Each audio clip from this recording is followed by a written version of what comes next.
জান্নাতের খানা কত বড় হবে, খুব মনোযোগ।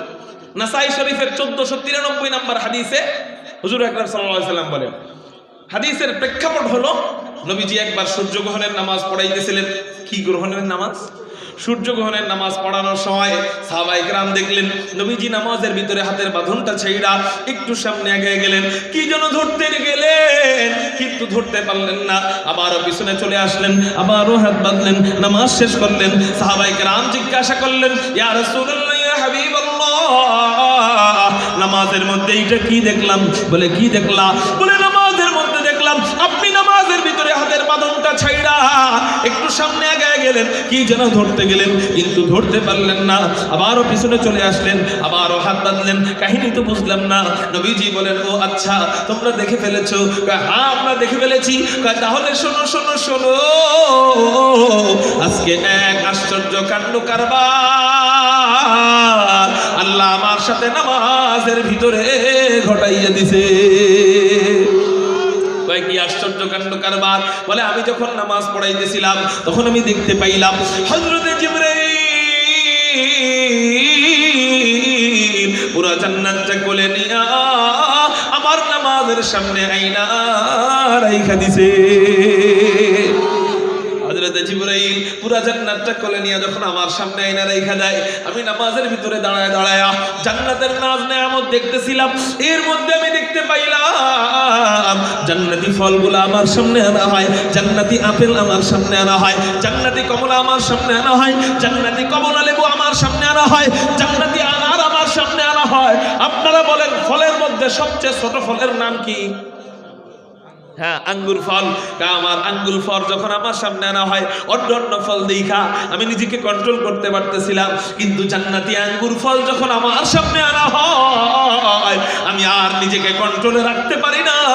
নামাজের ভিতরে আমার হাত অটোমেটিক জান্নাতের আঙ্গুরের থোড়া ধরার জন্য সামনে চলে গিয়েছিল।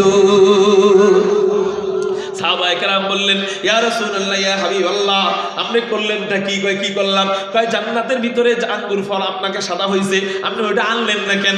আনলে তো আমরাও একটু খাইতে পারতাম, আমরাও তো একটু দেখতে পারতাম। নবীজি বলেন, ও সাহাবীরা তোমরা কি বলো না বলো, জান্নাতের আঙ্গুরের এক থোড়া কত বড়, এই এত বড় থোড়া কি আনার মতো শক্তি আমার আছে নাকি? সাহাবায়ে কেরাম বললেন, ইয়া রাসূলুল্লাহ, বলেন কি?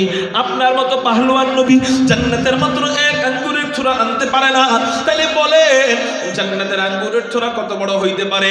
নবীজি বলেন, ও আমার সাহাবীরা, আমি যদি জান্নাতের মাত্র একটা আঙ্গুরের থোড়া আনতে পারতাম, আমি থেকে নিয়ে কিয়ামত পর্যন্ত সমস্ত মানুষেরা মিলে একত্রিত হয়ে সব মানুষেরা মিলে জান্নাতের আঙ্গুরের থোড়া থেকে আঙ্গুর খাওয়া আরম্ভ করত। খাইতে খাইতে খাইতে খাইতে কিয়ামত হয়ে যাইতো, তারপরেও জান্নাতের মাত্র এক আঙ্গুরের থোড়াও শেষ হতো না। আলহামদুলিল্লাহ ওয়া কাফা ওয়া সালামুন আলা ইবাদিহিল্লাযীনা ইসতাফা সাল্লাল্লাহু তাআলা আলাইহি ওয়া আলা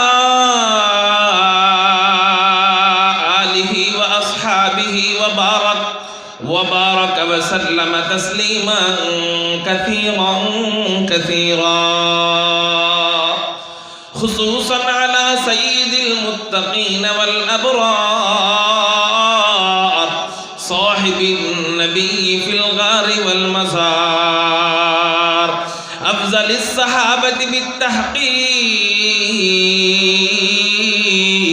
খলিফাতিন নবী বিলা ফাসলিন, ইমামিনা আবী বকরিনিস সিদ্দীক, ওয়া আলান নাতিকি বিস সাওয়াব ওয়াল আদিলি বিল কিতাব, ইমামিনা বিল হক উমর ইবনুল খাত্তাব, ওয়া আলা সাহিবিল হায়া ওয়া নাশিরিল কুরআন, الشهيد المظلوم حين تلاوة الفرقان، إمامنا عثمان بن عفان، وعلى صاحب السيف والقضاء وناشر العلم والهدى আসাদিল্লাহিল গালিব ইমামিনা আলী ইবনে আবি তালিব রাদিয়াল্লাহু তাআলা আনহুম আজমাইন। أما بعد فأعوذ بالله من الشيطان الرجيم بسم الله الرحمن الرحيم إن الذين آمنوا وعملوا الصالحات كانت لهم جنات الفردوس نزلا خالدين فيها لا يبغون عنها حولا قال سيدنا رسول الله صلى الله عليه وسلم حجبت الجنة بالمكاره أو كما قال عليه الصلاة والسلام صدق الله مولانا العظيم وصدق رسوله النبي الأمي الكريم ونحن على ذلك لمن الشاهدين والشاكرين والذاكرين والحمد لله رب العالمين সকলে মুহাম্মদের সাথে দরুদ ইব্রাহিম পড়ি আল্লাহুম্মা সাল্লি আলা মুহাম্মাদ ওয়া আলা আলি মুহাম্মাদ কামা সাল্লাইতা আলা ইব্রাহিম ওয়া আলা আলি ইব্রাহিম ইন্নাকা হামিদুম মাজিদ। মনিটরের সাউন্ড বাড়ান। আল্লাহুম্মা বারিক আলা মুহাম্মাদ ওয়া আলা كما باركت على إبراهيم وعلى آل إبراهيم إنك حميد مجيد। हर लहज़ा है मोमिन की निशान नियान, हर लहज़ा है मोमिन की निशान नियान, गुफ्तार में किरदार में अल्लाह की बुरहान, गुफ्तार में किरदार में अल्लाह की बुरहान, क़हारी गफ़्फ़ारी क़ुद्दूसी जबरूत, क़हारी गफ़्फ़ारी क़ुद्दूसी जबरूत, ये चारों अनासिर हो तो बनता है मुसलमान, ये चारों अनासिर हो तो बनता है मुसलमान। हमसाये जिब्रील अमी बंदाए खाकी, हमसाये जिब्रील अमी बंदाए खाकी, है उसका नशीमन न बुखारा न बदख्शा, है उसका नशीमन न बुखारा न बदख्शा। ये राज किसी को नहीं मालूम के मोमिन, ये राज किसी को नहीं मालूम के मोमिन, कारी नजर आता है हकीकत में है कुरान, कारी नजर आता है हकीकत में है कुरान। अल्हम्दुलिल्लाह, अल्लाह जल्ल जलालुहु अम्मा नवालुहुर दरबारे लाख कोटी शुक्रिया আদায় করি যে মহান রব্বে করিম আমাদেরকে বারাদি মদিনাতুল উলুম কওমি মাদ্রাসা মেহেরপুরের উদ্যোগে আয়োজিত ওয়াজ মাহফিলে রব্বে কায়নাত রব্বে করিম আমাদেরকে আসার বসার তৌফিক দান করেছেন। সেই জন্য সবাই অন্তরের অন্তঃস্থল থেকে আকাশ পাতাল প্রকম্পিত করে উচ্চ কণ্ঠে শুকরিয়া আদায় করি, চিৎকার দিয়ে বলি আলহামদুলিল্লাহ। এটা নিয়ে আপনাদের চিৎকার, আপনাদের এই এলাকার মানুষের সাউন্ড কম নাকি? হ্যাঁ, আকাশ পাতাল প্রকম্পিত করে চিৎকার দিয়ে বলি আল্লাহু আকবার। এই সাউন্ডটা আপনাদের থেকে আমি বয়ানের শেষ পর্যন্ত চাই, পাবো তো ইনশাআল্লাহ? মুহতারাম হাজিরিন, আমি আপনাদেরকে একটা অনুরোধ করি, এই মাহফিল কর্তৃপক্ষদেরকে অনুরোধ করব, আপনারা আগামীতে এই মাহফিল উপলক্ষে যেন কোনো দোকানপাট না বসে এই ব্যবস্থা করে মাহফিল করবেন। এটা আপনারা এলাকাবাসীরা সাহায্য করবেন নি? হ্যাঁ, আপনারা পোস্টারের নিচে লিখে দিবেন বড় করে, যে আমার নাম যেমন বড় করে লেখা, এরকম বড় করে লেখা জরুরি। এটা ছোট করে লেখলে হবে না। এর দেখে যেন মনে হয় প্রধান বক্তার নাম, কিন্তু তাকানোর পরে দেখা যাবে এখানে লেখা থাকবে যে এই মাহফিলকে কেন্দ্র করে কোনো প্রকার দোকানপাট বসা নিষেধ। আচ্ছা, আপনারা আমাকে বলেন, বয়ান শোনা জরুরি কাদের জন্য? নামাজিদের জন্য বেশি ওয়াজ শোনা দরকার, না বেনামাজিদের জন্য ওয়াজ বেশি শোনা দরকার? এখন আপনারা বলেন, মাহফিল হইতেছে এক জায়গায়, আরেক জায়গায় মেলা হইতেছে, নামাজিরা থাকে কোন জায়গায়? মাহফিলে। আর বেশিরভাগ বেনামাজি থাকে কোন জায়গায়? মেলায়। এই আমরা আমাদের ভাষায় মেলা বলি, আপনারা কি বলেন জানি না। এই মেলায় ঘুরে। আচ্ছা, যাদের জন্য বয়ান শোনার দরকার বেশি, এরাই মেলায় ঘুরতেছে, তাহলে নামাজিদেরকে ওয়াজ শোনায় আর লাভ কি? এরা তো এমনি ওয়াজ জানে কম বেশি, ঠিক না? ঠিক। হেদায়েত হয়েছে দেখেই তো নামাজ পড়েন আপনারা, তাই না? তো হেদায়েতের পথে যারা নাই, ওদের জন্য ওয়াজ শোনা দরকার বেশি। ওরা দেখেন তাকায় ওই যে দাঁড়ায় রয়েছে, ওরা দেখেন তাকায় বাইরে ঘুরতেছে, ঠিক না? ঠিক। এদের এখন যদি এই বাজার না বসতো, এরা বসে যেত না? এই চিন্তা করে যে আসছি মাহফিলে, তো মেলায় ঘুরি, চটপটি খায়, ঝালমুড়ি খায়, হাঁটে, দাঁড়ায়, মাঝে মাঝে একটু নুরানি চেহারাটা বক্তারে দেখায়া এরপর আবার ফুরুত করে বাড়িতে দৌড় দিয়ে জায়গা। মাহফিলের লাভ কি হইল? নামাজি ব্যক্তির এই যদি আবার ওয়াজ শোনান, তাহলে মাহফিলের আলাদা ফায়দা কি? আমি বলি না নামাজি ব্যক্তির ওয়াজের দরকার আছে, কিন্তু বেনামাজির দরকার বেশি। তো তাদেরকে যদি বসাইতে চান, মেলা বন্ধ করতে হবে। আজকে মেলা না হইলে এই ছেলেরা বসতো কোথায়? দাঁড়াইতো কোথায়? এখানেই বসতো, এখানেই দাঁড়াইতো, ঠিক না? ঠিক। এজন্য আপনারা আগামী থেকে এই কাম করবেন না যে সওয়াবের কাজ করতে যায় গুনার কাজ হয়ে যায়। আল্লাহর কাছে সবচেয়ে নিকৃষ্ট স্থান কোন জায়গা?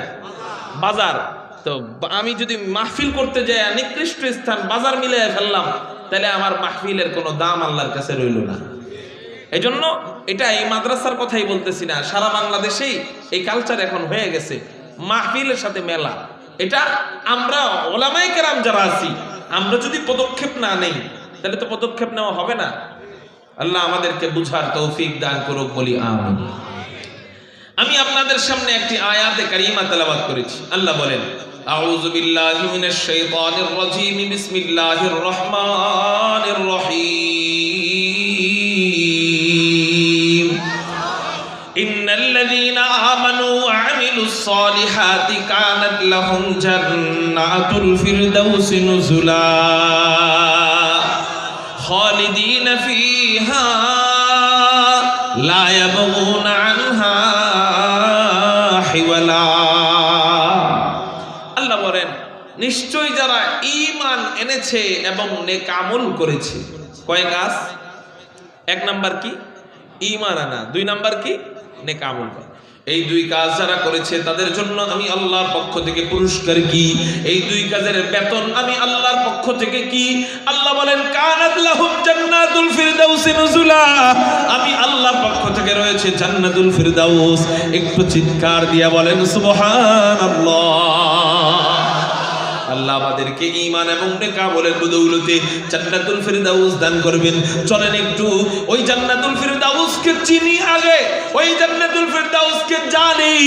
ওই জান্নাতুল ফিরদাউসটা কেমন, বেতন কত বেশি, এটা জানলে কাজের আগ্রহ বাড়বে, ঠিক না? ঠিক।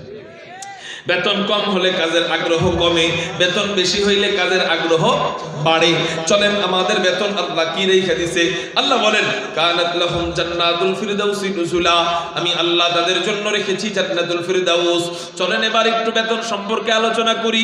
আমাদেরকে আল্লাহ ঈমান এবং নেক আমলের বেতনটা কেমন দিবেন, ওই জান্নাতটা কেমন, ওই জান্নাতের বাহিরটা কেমন, ওই জান্নাতের ভিতরটা কেমন, ওই জান্নাতটা আল্লাহ কি দিয়া বানাইছে, এই সম্পর্কে যদি আপনাদেরকে হাদিস বলি তারপরেও বোঝানো সম্ভব না। নবীজি বলেন ওই জান্নাতটা এত সুন্দর যেটা কোনো কান কখনো শুনে নাই, কোনো চোখ দেখে নাই, কোনো অন্তর কল্পনা করতে পারে না।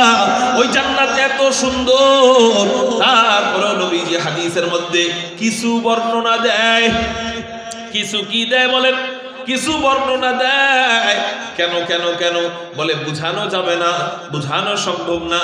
এই জন্য যদি নামটাও না বলে তাহলে কেমন হয়?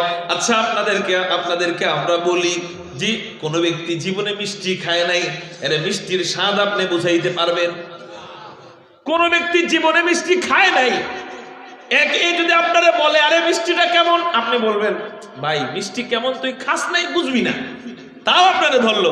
আচ্ছা বল না কেমন, এখন আপনি বলবেন মিষ্টি কেমন, তিতাও না, আবার পানি পানিও না, আবার কেউ না ঝালও না, আবার টকও না, এমন। ও আনুমানিক একটা ধরে নিব হয়তো বা তাইলে এমন, কিন্তু মিষ্টি খায় নাই, ও বুঝবে পুরোপুরি মিষ্টি কেমন। জান্নাত কেমন, ওই যে জীবনে জান্নাত দেখে নাই তারে ওইভাবেই বুঝাইতে হবে। তিতাও না, টকও না, মিষ্টিও না, এরকম না, মাঝখানের একটা। মনে মনে একটা সান্ত্বনা দিবেন নিজেকে, মনে হয় ওইরকম। কিন্তু আসলে জান্নাত কেমন এটা হাদিস থেকে আমরা শোনার পরে অনুধাবন করতে পারবো না, ওটা না দেখা পর্যন্ত।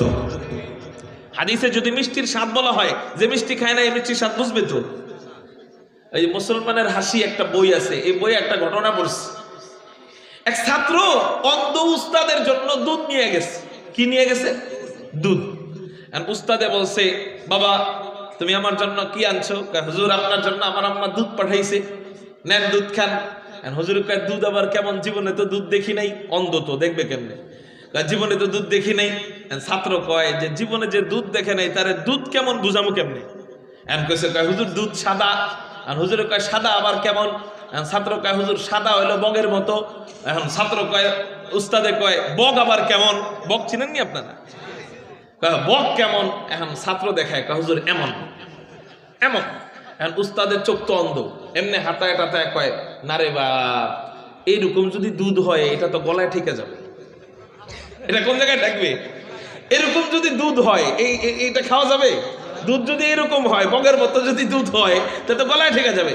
জান্নাতের বর্ণনা গুলো এমন যে এটা আসলে কেমন এটা বলে বোঝানো যাবে না। তারপরেও ওই বাচ্চাটা যেমন উস্তাদকে বোঝানোর চেষ্টা করছে, কোরআন হাদিস থেকে আমরা একটু বোঝানোর চেষ্টা করি।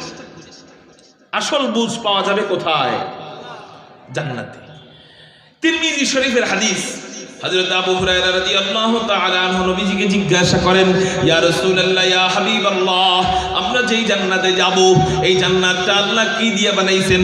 নবীজি বলেন ও আবু হুরায়রা আমরা যেই জান্নাতে যাব এই জান্নাতের দেওয়ালের ইট আল্লাহ কি দিয়ে বানায়? নবীজি বলেন ও আবু হুরায়রা আমরা যেই জান্নাতে যাব এই জান্নাতের দেওয়ালের ইট আল্লাহ বানায় লাবিনাতুম মিন ফিদ্দাহ আল্লাহ জান্নাতের কোন ইট জান্নাতি রূপা দিয়া বানান ওয়ালা বিনাতুম মিন যাহাব আল্লাহ জান্নাতের কোন ইট জান্নাতি স্বর্ণ দিয়া বানান।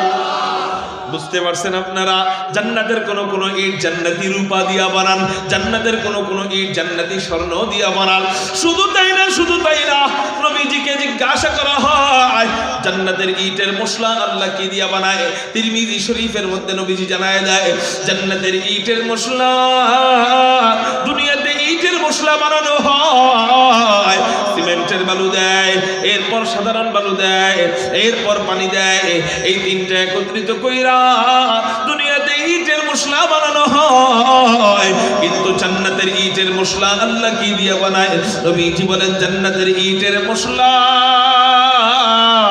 আল্লাহ জান্নাতি আতর মিশক আম্বর দিয়া জান্নাতের ইটের মশলা বানায়।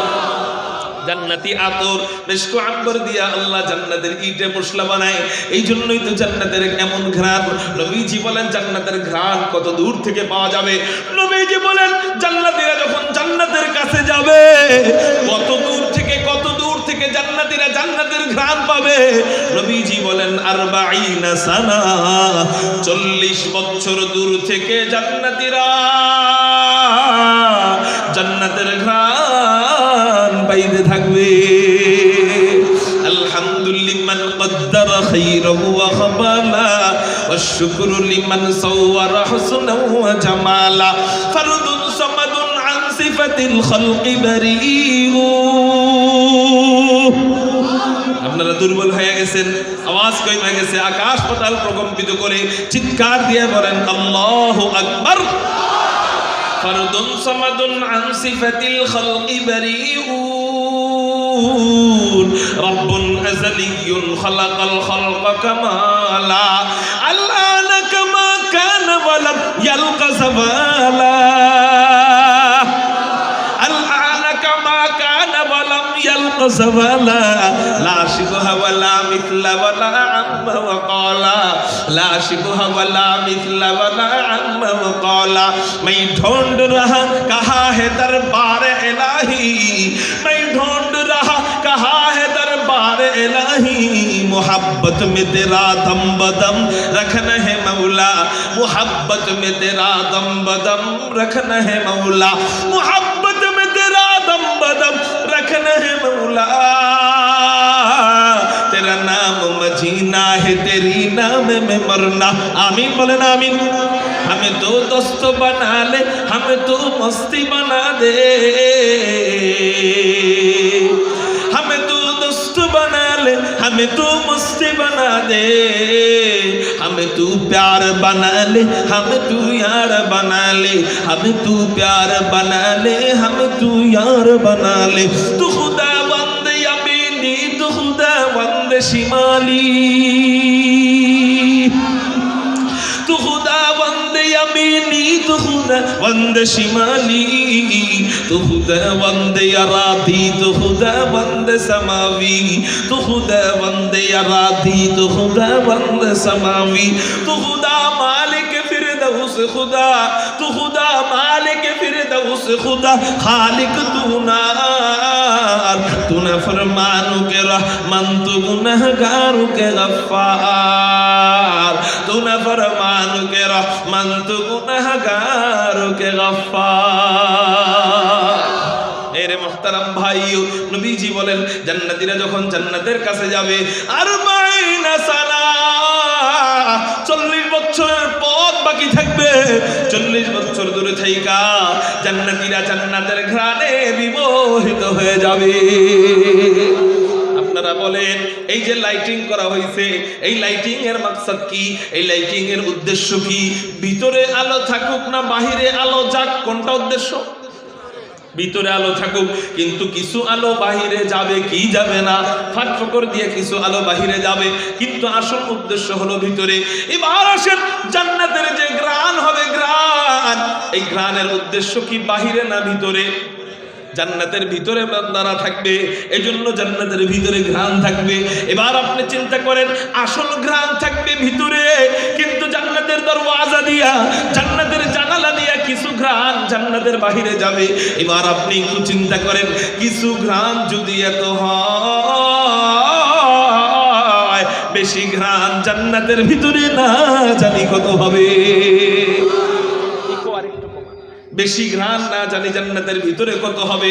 ও মেরে মুহতারাম ভাইও এবার জান্নাতীরা জান্নাতের কাছে যাবে নবীজি আল্লাহ পাক কুরআনুল কারীমের মধ্যে জানা যায় ওয়াসিকাল্লাযীনা তাকাউ রাব্বাহুম ইলাল জান্নাতি যুমারা হাত্তা ইযা জাউহা ওয়া ফুতিহাত আবওয়াবুহা ওয়া ক্বালা লাহুম খাযানাতুহা সালামুন আলাইকুম তিবতুম ফাদখুলুহা খালিদিন। আল্লাহ বলেন মুত্তাকি বান্দাদেরকে দলে দলে জান্নাতের দিকে নিয়ে যাওয়া হবে। ওয়াসিকাল্লাযীনা তাকাউ রাব্বাহুম ইলাল জান্নাতি যুমারা মুত্তাকি বান্দাদেরকে দলে দলে জান্নাতের জান্নাতের দিকে নিয়ে যাওয়া হবে।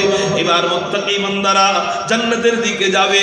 আল্লাহ বলেন হাত্তা ইদা জাউহা, যখন তারা জান্নাতের কাছে আসবে। এখন আপনার প্রশ্ন হইতে পারে, হযরত জান্নাত যদি এত দূর হয় হাশরের ময়দান থেকে, হাশরের ময়দান থেকে জান্নাতটা কত দূরে? মনে করেন এই যে হাশরের ময়দান, এই যে জান্নাত, এখান থেকে জান্নাতটা কত দূর হবে? কমপক্ষে হাশরের ময়দান থেকে জান্নাত 40 বছরের রাস্তার দূরত্বে থাকবে। এত দূরে জান্নাত থাকবে হযরত। এই হাশরের ময়দান থেকে 40 বছর দূরে জান্নাত। এত দূরের জান্নাতে পায়ে হাইটা গেলে তো কষ্ট হবে। আল্লাহ কি আমাদের জন্য কোনো বিমানের ব্যবস্থা রাখবেন কিনা? আল্লাহ কি আমাদের জন্য কোনো হেলিকপ্টারের ব্যবস্থা রাখবেন কিনা? আল্লাহ কি আমাদের জন্য কোনো ইউরোপ্লেনের ব্যবস্থা রাখবেন কিনা? আল্লাহ কি আমাদের জন্য কোনো বিএমডব্লিউর ব্যবস্থা রাখবেন কিনা? আল্লাহ কি আমাদের জন্য কোনো গাড়ির ব্যবস্থা, দুনিয়াবি গাড়ির ব্যবস্থা রাখবেন কিনা? বলে না না না, আল্লাহ পাক রব্বুল আলামিন আপনার আমার জন্য হাশরের ময়দান থেকে জান্নাতে নেওয়ার জন্য জান্নাতি গাড়ির ব্যবস্থা করে দিবে। দুনিয়াবি কোনো গাড়ি রাখবে না, আল্লাহ জান্নাতি গাড়ির ব্যবস্থা করে রাখবে। এবার আপনার প্রশ্ন হইতে পারে, হযরত জান্নাতি গাড়িটা আবার কোন গাড়ি? জান্নাতি গাড়ি আবার কোনটা? চলেন আপনাদেরকে শুনিয়ে দেই জান্নাতি গাড়ি আবার এটা কোনটা। মেরাজের রাতের ঘটনা আপনারা জানেন কিনা? মেরাজের রাতের হাদিসগুলো আপনাদের জানা আছে। আল্লাহ পাক রব্বুল আলামিন নবীজিকে উম্মে হানির ঘর থেকে ঘুম থেকে জাগাইয়া জমজমের পাশে শুয়াইয়া বুকের থেকে নাভি পর্যন্ত ফাইরা ভিতর থেকে সবকিছু বের করে এরপর জমজমের পানি দিয়া ধুইয়া জান্নাত থেকে আনা রেশমি রুমাল দিয়ে ঢাকা ঈমান এবং হিকমতের অক্সিজেন ভিতরে পুশ কইরা হযরত জিবরাইল এমন করে ইশারা দিয়া সিনায় জোড়া লাগাইয়া বুরাকের পিঠে চড়াইয়া বাইতুল মুকদ্দাস নিয়া সমস্ত নবীদের ইমাম বানাইয়া, ইমামুল আম্বিয়া বানাইয়া, সাত আসমান দেখাইয়া আর জান্নাত দেখাইয়া, সাত জাহান্নাম দেখাইয়া, সীমান্তের বড়ই গাছের কাছে নিয়া, ফেরেশতাদের নূরের কাছে নিয়া, ফেরেশতাদের নূরের সাগর আল্লাহ দেখাইয়া, আল্লাহ পাক রব্বুল আলামিন সিদরাতুল মুনতাহার কাছে নবীজিকে নিয়া রফরফে চড়াইয়া, আল্লাহ নবীজিকে নিজের কাছে নিয়া নিজের পাশে বসাইয়া লম্বা সময় পর্যন্ত গল্প সল্প করে। এই যে মেরাজের রজনীতে নবীজিকে আল্লাহর কাছে নিয়ে গিয়েছিলেন, এই নেওয়ার সময় কয়েকটা গাড়ির ব্যবস্থা আল্লাহ করেন। এর মধ্যে একটা গাড়ির নাম হলো রফরফ। জোরে বলেন কি? এর মধ্যে আরেকটা গাড়ির নাম হলো বুরাক। জোরে বলেন কি? এই বুরাকের মাধ্যমে আল্লাহ নবীজিকে বাইতুল মুকদ্দাসে নিয়েছিলেন। সুবহানাল্লাযী আসরা বিআবদিহি লাইলাম মিনাল মাসজিদিল হারাম ইলাল মাসজিদিল আকসা আল্লাযী বারাকনা হাওলাহু লিনুরিয়াহু মিন আয়াতিনা। আল্লাহ নবীজিকে বাইতুল মুকদ্দাসে নিয়ে গিয়েছিলেন মক্কা নগরী থেকে যেই গাড়ির মাধ্যমে। ওই গাড়ির নাম বুরাক। এই বুরাকটা কেমন? নবীজি হাদিসের মধ্যে বলেন এই বুরাকটা দেখতে খচ্চরের মতো না, আবার গাধার মতো না, মাঝামাঝি একটা অবস্থা। এই বুরাকের দুইটা পাখনা আছে। এই বুরাকের চেহারাটা দেখতে সুন্দরী নারীদের মতো দেখা যায়। এই বুরাকের চলার গতি কেমন? নবীজি হাদিসের মধ্যে বলেন এই বুরাকের চলার গতি কেমন? নবীজি বলেন বুরাকের চোখের দৃষ্টি যত দূর যায় বুরাক একটা করে লাভ দেয়। এই বুরাক আল্লাহ নবীজির জন্য যখন পাঠাইছেন, হযরত জিবরাইল বলেন ইয়া রাসূলুল্লাহ, ইয়া হাবিবাল্লাহ, আপনার জন্য আল্লাহ এই বুরাক পাঠাইছেন, আপনি বুরাকের পিঠের মধ্যে চড়েন। হ্যাঁ ঠিক আছে, এখন বাতাস লাগে, এইভাবেই ঠিক আছে। আপনি বুরাকের পিঠের উপরে চড়েন। নবীজি বলতেছেন ইয়া ও জিবরাইল, আমি তো এত সহজেই বুরাকের পিঠের মধ্যে উঠবো না। সুবহানাল্লাহ। জিবরাইল বলতেছেন রাসূল, এই বুরাক আল্লাহ আপনার জন্য বানাইছেন, আপনার জন্য পাঠাইছেন, আপনি বুরাকের পিঠের উপরে উঠেন। নবীজি বলেন না রে জিবরাইল, এত সহজেই তো আমি বুরাকের পিঠে উঠবো না। ভাই কেন উঠবেন না? ও জিবরাইল বলো, এত চমৎকার একটা যানবাহন আল্লাহ আমার জন্য বানাইছেন, আমি অনেক খুশি আছি জিবরাইল। কিন্তু জিবরাইল বলো, এত সুন্দর একটা যানবাহন, এত চমৎকার একটা যানবাহন আল্লাহ এটা কি শুধু আমার একার জন্যই বানাইছেন? আমার উম্মতের জন্য কি বানান নাই? আমার উম্মতের জন্য যদি না বানান, আমি নবী একা একা বুরাক বুড়াকের পিঠের মধ্যে চইড়া মজা নিব না। রহমতুল্লিল আলামী খানদাস খুদাবন্দে করিম, রহমতুল্লিল আলামী খানদাস খুদাবন্দে করিম। খলক খুলক কওল ফি'ল হাদি সমথে वो हमीद, खल्क खुल्क कौल फ़िअल हदी समथे वो हमीद। शाफ़िए रोज़े जज़ावा गा खतीबे अंबिया, शाफ़िए रोज़े जज़ावा गा खतीबे अंबिया।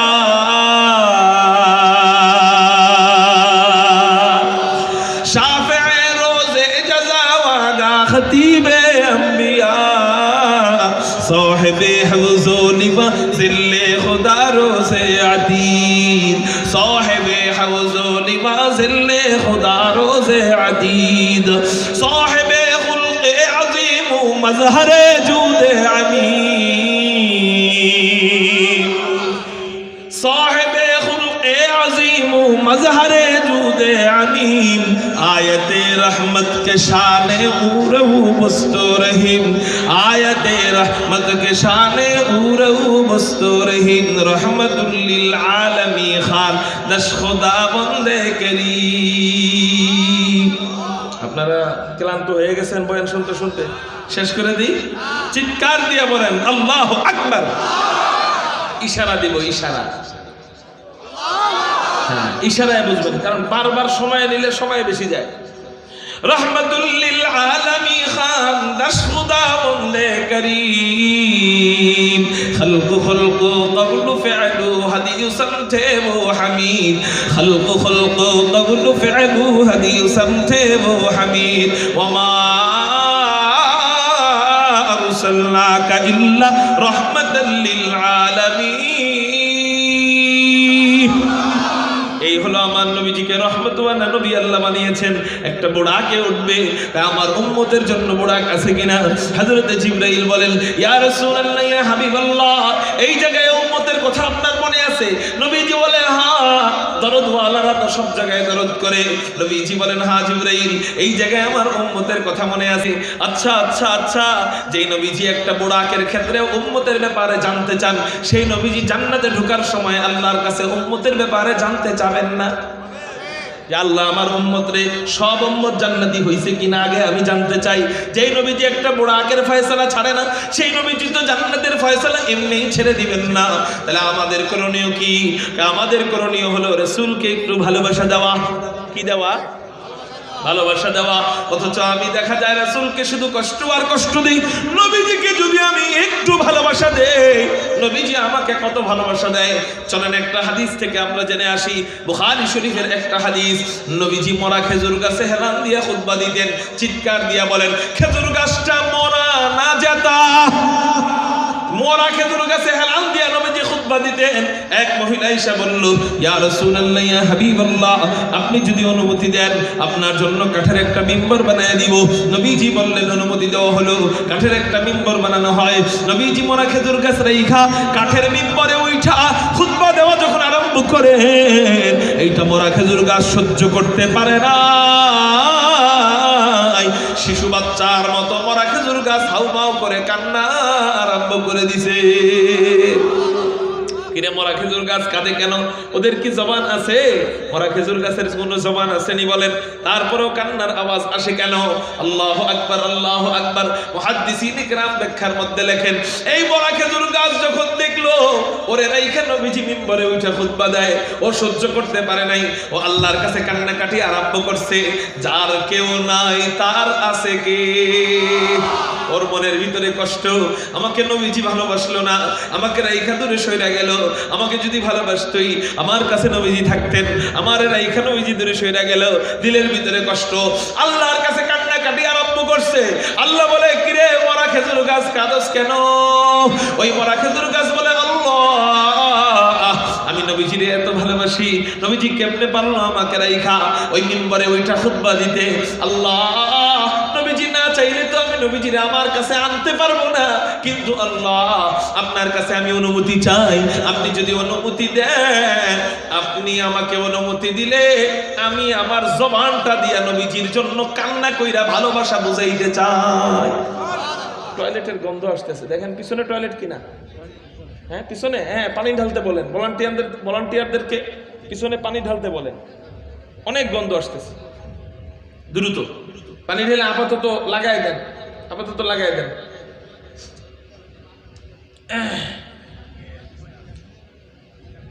ফ্যানটা বন্ধ করে দেন তো। ওই গন্ধ সব এই আপনার ফ্যানে টাইনে নিয়ে আসতেছে, বাতাস দিলেই ভালো হয়, পাখা দিয়ে। হ্যাঁ ঠিক আছে, খেয়াল করেন, আমার দিকে খেয়াল করেন। ওই মরা খেজুর গাছ কার কাছে কাঁদে?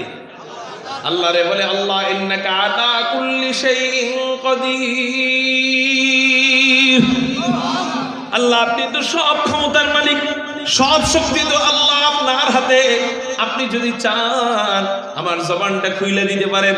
আল্লাহ আপনি আমার জবানটা একটু খুইলা দেন না, আমি আমার জবান দিয়া একটু নবীজিকে ভালোবাসা বুঝাবো। আল্লাহ জবান খুইলা দেয়, ও চিৎকার করে কান্না আরম্ভ করে। নবীজি হতভম্ব হয়ে যায়, নবীজি খুতবা বন্ধ কইরা দেয়, হতভম্ব হয়ে যায়। কিরে কাঁদে কে? তাকায় দেখে মরা খেজুর গাছ কাঁদে।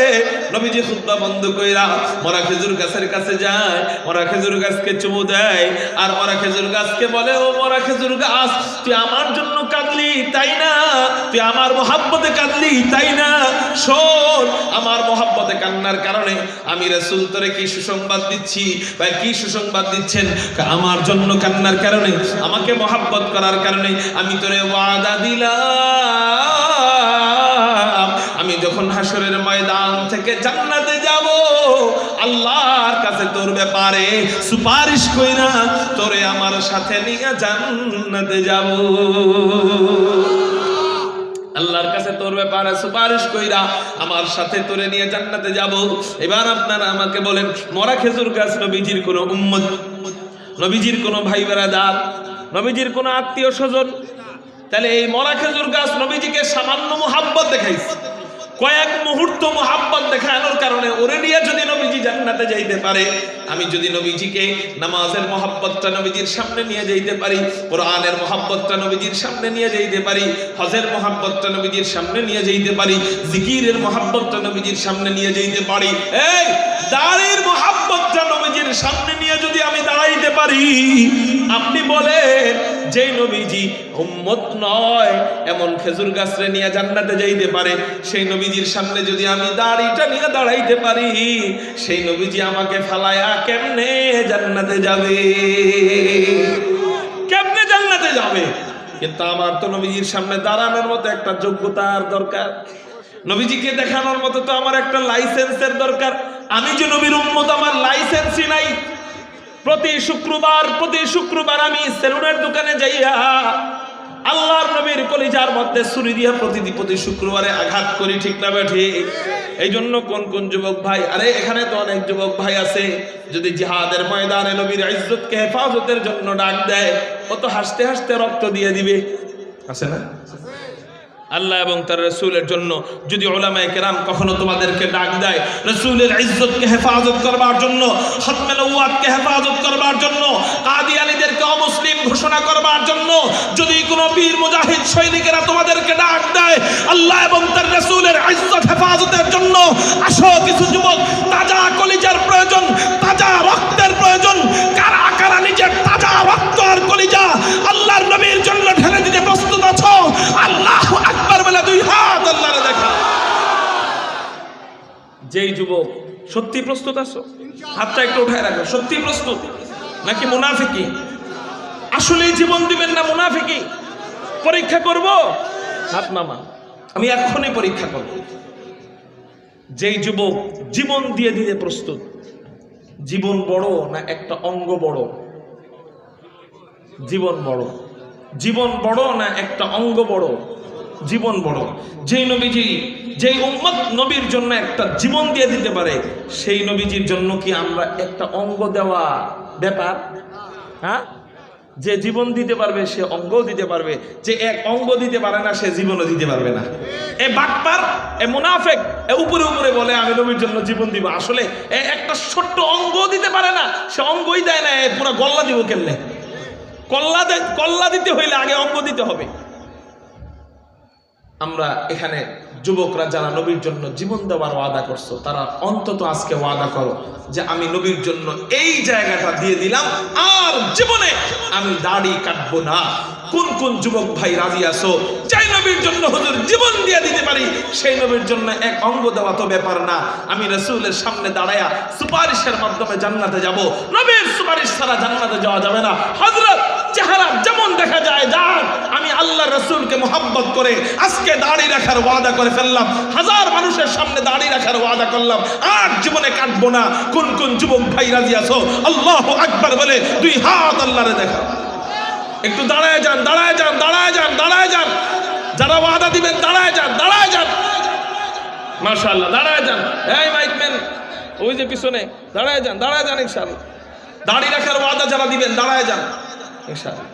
আলহামদুলিল্লাহ বলেন, চিৎকার দিয়ে বলেন আলহামদুলিল্লাহ। যদি আগামী বছর আসি, আমি আগামী বছর আসি, এটা চাননি? হ্যাঁ, যদি চান আগে আগে ডেট নিবেন। আমি এক মাহফিল ক্যান্সেল করে এটা দিছি জোর করার কারণে। যদি চান রমজানে ফোন দিবেন ইনশাআল্লাহ। যদি আসি রিজিকে থাকে, দাড়িওয়ালা চেহারা নিয়ে দেখা করতে পারবেননি? পারবেননি ইনশাআল্লাহ? এই যুবক পারবানি? আলহামদুলিল্লাহ বলতে বলতে বসো। কি মাহফিল কইরা বলে এক বক্তা, ওই এক নেতা মাহফিলে উঠা মাইক ধরে কইতেছে, আপনারা এত মাহফিল করেন, লাখ লাখ টাকা খরচ করে মাহফিল করে কি লাভ? আমি তো দেখি না, কোনো লাভ তো দেখি না। আমি বলি লাভ দেখো না মানে? এই যে যে যুবকরা দাড়ি রাখার ওয়াদা করলো, এই যুবকরা আজকে মাহফিল না হইলে দাড়ি রাখতো? এদের কারণে আজকের মাহফিল কবুল, আমার আপনার জন্য না, এদের কারণে কবুল, যারা নতুন করে ওয়াদা দিল। সবাই চিৎকার দিয়া বলেন আলহামদুলিল্লাহ। আচ্ছা, তুমি দাড়ি কাটো কেন? কাটো কেন? কয় হুজুর দাড়ি কাটলে সুন্দর দেখা যায়, রাখলে ভালো দেখা যায়। আচ্ছা, এই ভালো দেখানো তোমার উদ্দেশ্য কাকে? কয় বিবিকে। বিবাহিত হলে চেহারা সুন্দর করে কার জন্য? আর চেহারা বিবাহিত না হলে চেহারা সুন্দর করে কার জন্য? সুন্দর করে এই জন্য যে আমি ভালো একটা মেয়ে বিয়ে করব। এটাই তো, এটাই তো। অনেক যুবক বলে যে আমরা দাড়ি রাখবো বিয়ের পরে, বলে কি না?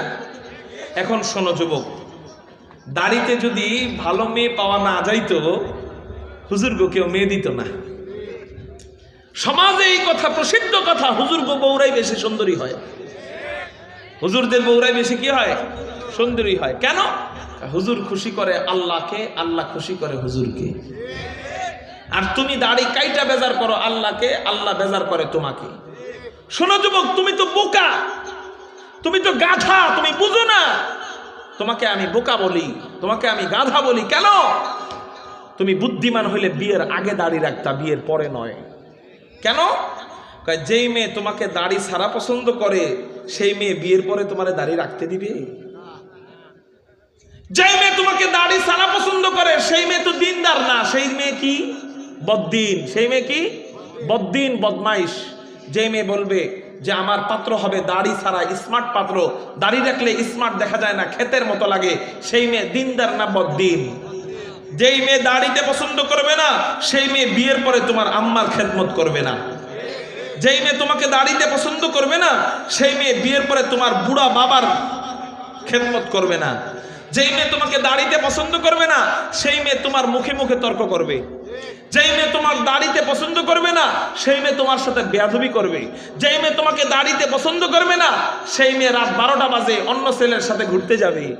যেই মেয়ে তোমাকে দাড়িতে পছন্দ করবে না, সেই মেয়ে তুমি থাকতে অন্য এক্স বয়ফ্রেন্ডদের সাথে পরকিয়া করবে, কারণ ওর ভিতরে তো দিন নাই, দিনের বুঝ নাই। আর যেই মেয়ে তোমাকে দাড়িতে পছন্দ করবে, সেই মেয়ে তোমার কথা মোতাবেক চলবে, তোমার মুখে মুখে তর্ক করবে না, তোমার সাথে খারাপ আচরণ করবে না, তোমার মায়ের খেদমত করবে, তোমার বাবার খেদমত করবে। এজন্যই তো দেখা যায় পত্রিকায় বলা হয়েছে প্রতি 40 মিনিটে বাংলাদেশে একটা করে ডিভোর্স হচ্ছে। কয়টা করে? পত্রিকায় প্রতি 40 মিনিটে কয়টা করে ডিভোর্স? আরেক সূত্রে পাইলাম প্রতিদিন 2000 ডিভোর্স। কয় হাজার? আচ্ছা, একটাও খুঁজা হুজুর পাওয়া যায় না। তা আমগো যদি দাড়ি রাখার কারণে খারাপই দেখা যাইতো, আমগো থেকে তো মাইয়া চলে যাওয়ার কথা ছিল, বউ চলে যাওয়ার কথা ছিল। তা আমগো বউ যায় না, তুমগো বউ যায় কে? আমাদের দাড়িতে রহমতের ফেরেশতারা ঘুরে, আমাদের দিকে আমাদের বিবিরা তাকায়া অন্তরের প্রশান্তি পায়, আর তুমি সব রহমতের ফেরেশতা কাইটটা ফেলাই দিছো, এখন শয়তানে হেন্দা ঘুরে তোমার বউ তোমার দিক তাকায়া শুকরিয়া করে না। এই জন্য তালাক আর ডিভোর্স আর ঝগড়া মানে। এই জন্য বুদ্ধিমান তো সে যে বিয়ের আগে দাড়ি রাখবে। কেন? হুজুর মেয়েটার বাহিরে সুন্দর এটা বুঝলাম, কিন্তু মেয়েটার দিল কতটা পরিষ্কার এটা বুঝবো কিভাবে? এটা বুঝবা তুমি কেমনে? শোনো, বাহির পরিষ্কার এটা ঘটকে বলবে মেয়ে সুন্দর। ঘটক চিনেননি? বিয়ের মধ্যস্থতা যে করে আপনাদের দেশে কি বলে? ঘটক বলবে মেয়ে ভালো, মেয়ে তাহাজ্জুদ গুজার, মেয়ে ফজরের নামাজ পড়ে। সব ঘটকের কাছে সব মেয়ে তাহাজ্জুদ গুজার হয়, জানেননি এটা? ঘটকের কাছে মেয়েরা তাহাজ্জুদ গুজার হয়। ওই মেয়ে জীবনেও তাহাজ্জুদ কারে কয় না, বানানি লিখতে পারবো না, হেতে তাহাজ্জুদ গুজার হয়ে যায়। আচ্ছা, ঘটক বলবে মেয়ে তাহাজ্জুদ গুজার, মেয়ে ভালো, মেয়ে নামাজি, মেয়ে পর্দানশীল, মেয়ে পরহেজগার, অপরিচিত কোনো ছেলের সাথে কথা বলে না, সব ভালো বলবে। আসলে দিলটা কত ভালো এটা তুমি বুঝবা কেমনে? ঘটকের কথা সত্যও তো হইতে পারে, মিথ্যাও তো হইতে পারে। এটা তোমার বুঝার একটা লাইসেন্স দিয়ে দেই। সেই লাইসেন্স হলো বিয়ের আগে দাড়িটারে বেশি করে লম্বা করবা। কি করবা? দাড়িটারে বেশি করে লম্বা করবা। কেন? দাড়িটা নিয়ে যখন পাত্রীপক্ষের দেখতে যাইবা, বিয়ের আগে পাত্রীকে দেখতে যায় না, এই দেখতে যখন যাইবা মেয়ের সামনে বরাবর বৈশা, ওই সময় দেখা যায় আছে বরাবর বৈশা তুমি দাড়িটারে এমন এমন করবা। কেমন? এমন এমন করবা, এমন এমন করবা। শয়তানের সামনে যখন কোরআন তেলাওয়াত করা হয়, শয়তানের ভালো লাগে না খারাপ লাগে? যেই মেয়ের ভিতরে শয়তান বসবাস করে সেই মেয়ের সামনে দাঁড়িয়ে এমন এমন করলে ওর মুসরামুসরি শুরু হয়ে যাবে। মানে এই বিয়েতে সে রাজি। বুড়া বেড়াকে মতো দেখা যায় এত বড় বড় দাড়ি, এই বিয়েতে সে রাজি না।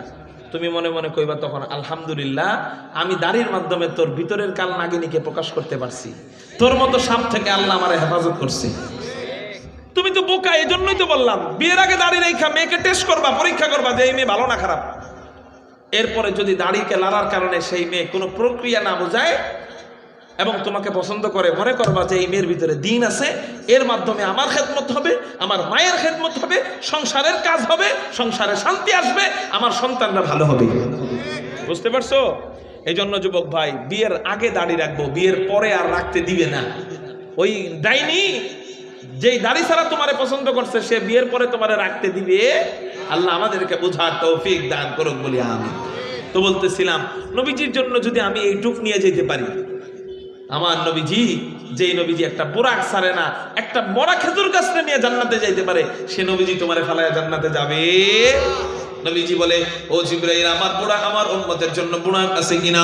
হযরত জিবরাইল বলেন, ইয়া রাসূলুল্লাহ, ইয়া হাবিবাল্লাহ, আপনি কোনো টেনশন করবেন না, আপনি কোনো চিন্তা করবেন না।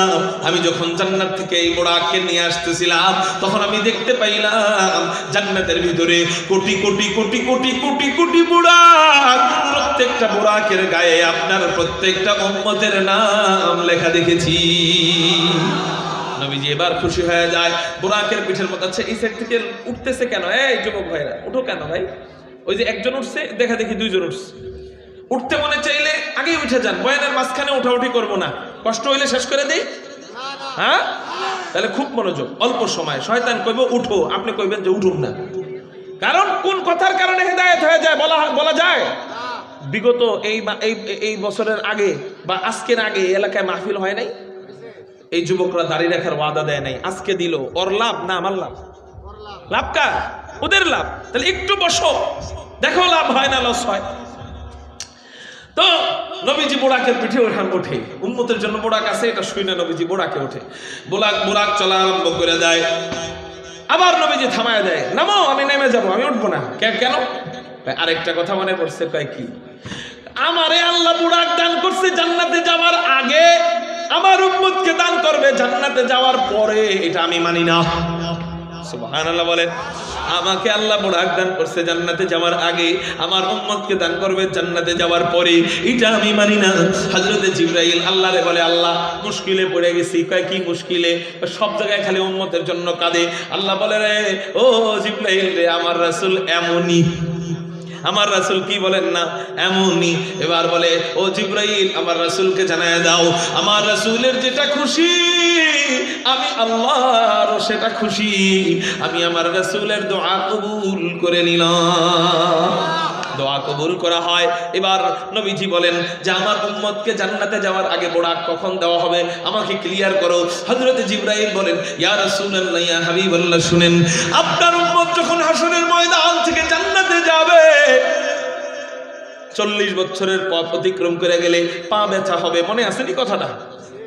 40 বছর জান্নাত দূরে থাকবে হাসরের ময়দান থেকে, এত দূরের পথ এটা অতিক্রম করে গেলে পা ব্যথা হয়ে যাবে। তা আল্লাহ আপনার উম্মতের জন্য জান্নাতের ভিতর থেকে বুরাক পাঠায় দিবে। উম্মতেরা যার যার বুরাকে উঠা বাদশাহী সম্মানে বীর দর্পে জান্নাতের দিকে আগায় যাবে। তাহলে আমরা বুঝতে পারলাম জান্নাতীরা জান্নাতের কাছে যাবে যেই গাড়ি দিয়া, ওই গাড়ির নাম কি? বুরাক। ওই বুরাক দিয়া জান্নাতীরা জান্নাতের কাছে যাবে। ইমান আল্লাহ বলেন হাত্তা ইযা জাউহা ওয়া ফুতিহাত আবওয়াবুহা, জান্নাতীরা যখন জান্নাতের কাছে আসবে জান্নাতের সবগুলা দরজা খুলে দেওয়া হবে। জান্নাতের দরজা কয়টা? বুখারী শরীফের হাদিস, ফিল জান্নাতি সামানিয়াতু আবওয়াবিন, জান্নাতের দরজা 8টা। চিৎকার দিয়া বলেন কয়টা? জান্নাতের দরজা 8টা। 1 নম্বর দরজার নাম বাবুস সালাহ, 2 নম্বর দরজার নাম বাবুল জিহাদ, 3 নম্বর দরজার নাম বাবুর রায়্যান, 4 নম্বর দরজার নাম বাবুস সাদাকা, 5 নম্বর দরজার নাম বাবুস শাফাআহ, 6 নম্বর দরজার নাম বাবুল কাযিমিনাল গায়জ ওয়াল আফিনা আনিন নাস, 7 নম্বর দরজার নাম বাবুর রাদি, 8 নম্বর দরজার নাম বাবুত তাওবা। একটু চিৎকার দিয়া বলেন সুবহানাল্লাহ। এই হলো জান্নাতের 8 দরজা। এই 8 দরজা কত বড়! আবার নবীজি হাদিসের মধ্যে বলেন এক একটা দরজা কত বড়। নবীজি হাদিসের মধ্যে বলেন জান্নাতের এক চৌকাঠ থেকে আরেক চৌকাঠের দূরত্ব, আপনারা আমার দিকে তাকান, জান্নাতের দরজা হবে এমন পাল্লার, এইভাবে খোলা হবে জান্নাতের দরজা, তাই এই পাল্লা থেকে এই পাল্লার মাঝের দূরত্ব এটাও 40 বছরের রাস্তা। একটু চিৎকার দিয়া বলেন সুবহানাল্লাহ। আপনি 40 বছরের রাস্তারে এত অল্প মনে করেন না। একটা 40 বছরের রাস্তার দরজা দিয়া কয়েক হাজার পৃথিবী ঢুকবে। কয় হাজার? কমপক্ষে 40 বছরের রাস্তা দিয়া কমপক্ষে 15-20 হাজার পৃথিবী একসাথে ঢুকবে, একসাথে বের হবে। এত বড় বড় হবে এক একটা দরজা। এমন বড় বড় দরজা আপনার জন্য খোলা থাকবে। 1 নম্বর দরজার নাম হলো বাবুস সালাহ। যারা নামাজকে বড় মহব্বত করে আল্লাহ ওই দরজা দিয়ে জান্নাতীদেরকে ওই দরজা দিয়ে বাবুস সালাহ নামক দরজা দিয়ে প্রবেশ করাবেন। বাবুল জিহাদ নামক দরজা দিয়ে কারা প্রবেশ করবে? যারা জিহাদ করবে আল্লাহর রাস্তায়, আল্লাহ তাদেরকে বাবুল জিহাদ নামক দরজা দিয়ে জান্নাতে ঢুকাবেন। বাবুর রায়্যান দিয়ে কারা প্রবেশ করবে? একটা কুইজ দিয়ে দিলাম, বলেন তো কে বলতে পারবেন? বাবুর রায়্যান নামক দরজা দিয়ে কারা প্রবেশ করবে? মাশাআল্লাহ, এত সবাই দেখা যায় বক্তা, সবাই দেখা যায় জানেন। বাবুর রায়্যান নামক দরজা দিয়ে প্রবেশ করবে যারা রোজা রাখবে রমজান মাসে, আল্লাহ এদের জন্য বাবুর রায়্যান নামক দরজা দিয়ে জান্নাতে ঢুকাবে। এরকম 8 গুণে গুণান্বিত মুমিনের জন্য আল্লাহ 8টা দরজা খোলা রাখবে। এখন প্রশ্ন হইল হযরত এমন কোন মুমিন বান্দা আছে কিনা যার জন্য আল্লাহ জান্নাতের 8টা দরজা খুলে দিবে? একটু আগে তো বললাম এক এক গুণে গুণান্বিতর জন্য কয়টা করে দরজা? একটা করে দরজা। নামাজে মোহাব্বত করে তো 1 দরজা, জিহাদ করে তো 1 দরজা, সদকা দেয় তো 1 দরজা, রোজা রাখে তো 1 দরজা। এরকম করে একটা একটা দরজা। শুধু নবীজির শাফাআতের কারণে যারা জান্নাতে যাবে তাদের জন্য একটা দরজা, ওই দরজার নাম বাবুস শাফাআহ। শুধু তওবার কারণে যারা জান্নাতে যাবে তাদের জন্য একটা দরজা, ওই দরজার নাম বাবুত তাওবা। এরকম 8 গুণে গুণান্বিত বান্দার জন্য আলাদা আলাদা একটা করে দরজা। কিন্তু এমন খুব বান্দা আছে যেই বান্দার জন্য একটা নয়, 2টা নয়, 5টা নয়, 6টা নয়, 7টা নয়, আল্লাহ ওই বান্দা বান্দির জন্য 8টা দরজা খুলে দিবি। শুনবেন নি ওই বান্দা বান্দির কথা? যদি বলি আমল করবেন নি ইনশাআল্লাহ। 2টা আমল করলে, 2টা হাদিসের উপর আমল করলে জান্নাতের 8টা দরজা খোলা থাকবে। একটা হাদিস পুরুষ নারী সবার জন্য, আরেকটা হাদিস শুধু মহিলাদের জন্য। প্রথম হাদিস যেটা পুরুষ নারী সবার জন্য, এটা বুখারী শরীফের হাদিস।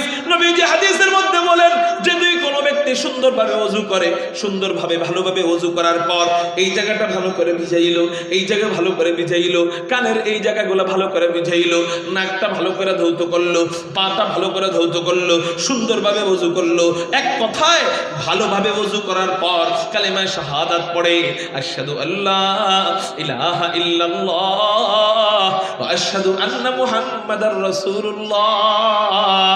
অনেক বড় আমল না ছোট আমল?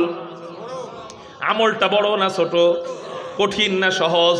সহজ একটা আমল। আমরা তো আলহামদুলিল্লাহ ওযু করি, নবীজি বলেন ওযু করার পর কালেমা শাহাদাতটা পড়বে, তার জন্য আল্লাহ জান্নাতের 8টা দরজা খোলা রাখবেন। সে যেই দরজা দিয়ে মনে চায় সেই দরজা দিয়ে জান্নাতে প্রবেশ করবে। এই আমলটা সবার জন্য। আরেকটা হাদিস আছে বুখারী শরীফের হাদিস, এই আমলটা শুধু মহিলাদের জন্য। মা বোনদেরকে এই হাদিসটা মুখস্থ করাবেন। কোন মা বোন যদি এই 4টা গুণ মাত্র এই 4টা গুণ অর্জন করে, এই হাদিসে 4টা গুণের কথা বলা হয়েছে, এই 4টা গুণ যদি কোনো মা বোন অর্জন করে তার জন্য জান্নাতের 8 দরজা খোলা থাকবে। কোন 4 গুণ? 1 নম্বর গুণ, আলা রাসূলুল্লাহ সাল্লাল্লাহু আলাইহি ওয়াসাল্লাম ইদা সাল্লাতিল মারআতু খামসাহা। 1 নম্বর গুণ হলো 5 ওয়াক্ত নামাজ পড়বে। 2 নম্বর গুণ ও সামাত শাহরাহা, রমজান মাসে রোজা রাখবে। 3 নম্বর গুণ ও হাফিজাত ফারজাহা, নিজের লজ্জা স্থানকে হেফাজত করবে। 4 নম্বর গুণ ও আতাআত যাওজাহা, স্বামীর অনুগত্য করবে। চিৎকার দিয়া বলেন কয়টা গুণ? 1 নম্বর গুণ কি? 5 ওয়াক্ত নামাজ পড়া। আমার সাথে সবাই বলেন 5 ওয়াক্ত নামাজ পড়বে। 2 নম্বর গুণ কি? রোজা রাখবে। রমজানে কি রাখবে? রোজা রাখবে। তাহলে বলেন 1 নম্বর কি? 2 নম্বর কি? রোজা। 3 নম্বর কি? ওয়া হাফিজাত ফারাজাহা, লজ্জা স্থানকে হেফাজত করবে। জোরে বলেন 3 নম্বর কি? 4 নম্বর ওয়া আতাআত যাওজাহা, স্বামীর খেদমত করবে। স্বামীর মুখে মুখে কথা বলবে না, স্বামীর সাথে তর্ক করবে না, স্বামীকে ভালোবাসবে, স্বামীর কথা মতো চলবে। নবীজি বলেন এই 4টা গুণ যেই মহিলা অর্জন করবে, ইলালাহা, ওই মহিলাকে বলা হবে উদখুলিল জান্নাতা মিন আইয়ি আবওয়াবিল জান্নাতি শিতি। ও মহিলা, তোমার জন্য জান্নাতের 8 দরজা খোলা, যেই দরজা দিয়ে তুমি মনে চায় জান্নাতে প্রবেশ করো। আর আস্তে কোন সুবহানাল্লাহ। তাহলে আমরা জানলাম জান্নাতের কাছে যাব কি দিয়া, আমরা জানলাম জান্নাতের দরজা কয়টা, আমরা জানলাম জান্নাতের দরজার নামগুলা কি কি, আমরা জানলাম জান্নাতের দরজা কত বড়, আমরা এটাও জানলাম জান্নাতের কোন দরজা দিয়ে কারা কারা প্রবেশ করবে, আমরা এটাও জানলাম জান্নাতের 8 দরজা কাদের জন্য খোলা। এখন আমরা জানবো জান্নাতের দরজায় ঢোকার আগে আমাদের 4টা পরিবর্তন হবে। চিৎকার দিয়া বলেন কয়টা পরিবর্তন?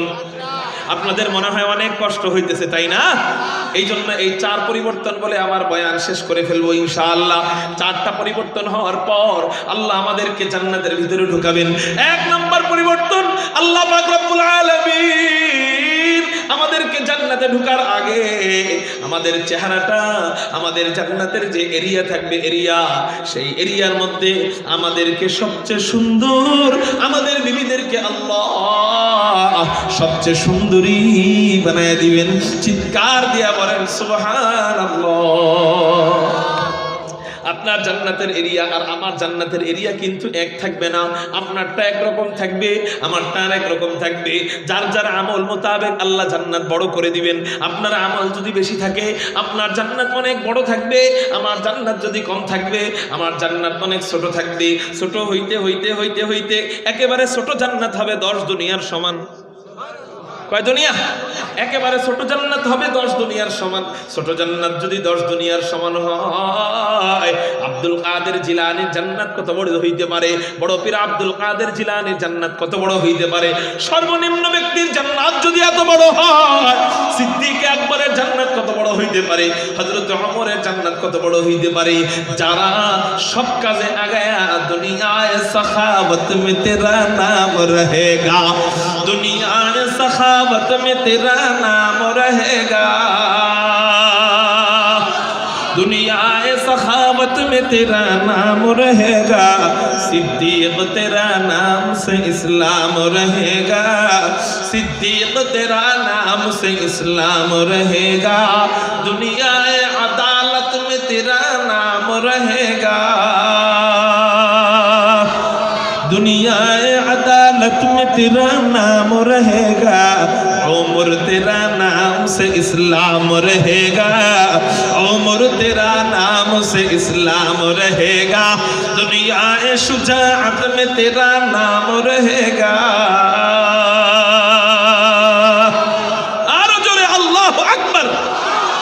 दुनिया शुजाअत में तेरा नाम रहेगा, उस्मान तेरा नाम से इस्लाम रहेगा, उस्मान तेरा नाम से इस्लाम रहेगा, दुनियाए मुसल्लत में तेरा नाम रहेगा, दुनियाए मुसल्लत में तेरा नाम रहेगा, अली तेरा नाम से इस्लाम रहेगा, अली तेरा नाम से इस्लाम रहेगा, दुनियाए मुवज्जिन में तेरा नाम रहेगा, दुनियाए मुवज्जिन में तेरा नाम रहेगा, बिलाल तेरा नाम से इस्लाम रहेगा, बिलाल तेरा नाम से इस्लाम रहेगा। সর্বনিম্ন ব্যক্তির জান্নাত যদি এত বড় হয়, বেলালের জান্নাত কত বড় হবে, সিদ্দিক আকবরের জান্নাত কত বড় হবে, হাদি কুল ফখরে রাসূল ইমামুল আম্বিয়া সাইয়্যিদুল আম্বিয়া সাইয়্যিদুল খালায়েক আহমদ মুজতাবা মুহাম্মদুর রাসূলুল্লাহ সাল্লাল্লাহু আলাইহি ওয়াসাল্লামের জান্নাত কত বড় হবে। সুবহানাল্লাহ। এত বড় জান্নাতের ভিতরে আপনি একা এবং আপনার বিবি সবচেয়ে সুন্দর থাকবেন। কালকে বাড়িতে যায় সুবহানাল্লাহ কইেন। মানে আপনার জান্নাতের এরিয়ায় আপনার চেয়ে সুন্দর আর কেউ, আমার জান্নাতের এরিয়ায় আমার চেয়ে সুন্দর আর কেউ, আমার বিবির চেয়ে সুন্দরী আর কেউ। এক নাম্বার পরিবর্তন। কয় নাম্বার? এক নাম্বার। এই চেহারার কালা চেহারা নিয়ে আপনি হুরগুলোকে দেখা করবেন, শরমে মরে যাবেন। ঠিক না বে ঠিক? হ্যাঁ।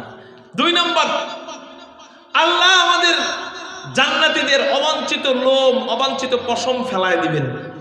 তিরমিজি শরীফের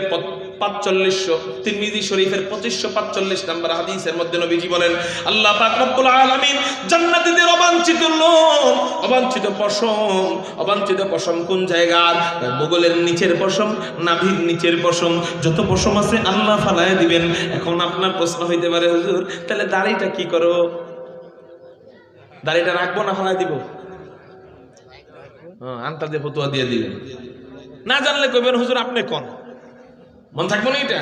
কিছু না জানলে বলবেন কি হুজুর আপনি বলেন।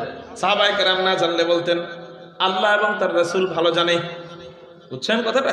তা আপনারাও সেই সুন্নত অনুসরণ করবেন। না জানলে বলবেন হুজুর আপনি বলেন। তিরমিজি শরীফের 2545 নম্বর হাদিস থেকে জানা যায়, আল্লাহ পাক রব্বুল আলামিন দাড়িওয়ালা ব্যক্তিদের দাড়িটাও কাইটা দিবে। কেন? দাড়িওয়ালা ব্যক্তিদের দাড়ি কাটবে কেন? দাড়ি এটা শরীয়তের হুকুম। কিসের হুকুম? নামাজ এটা কিসের হুকুম? রোজা এটা কিসের হুকুম? শরীয়তের হুকুম। হজ কিসের হুকুম? দাড়ি কিসের হুকুম?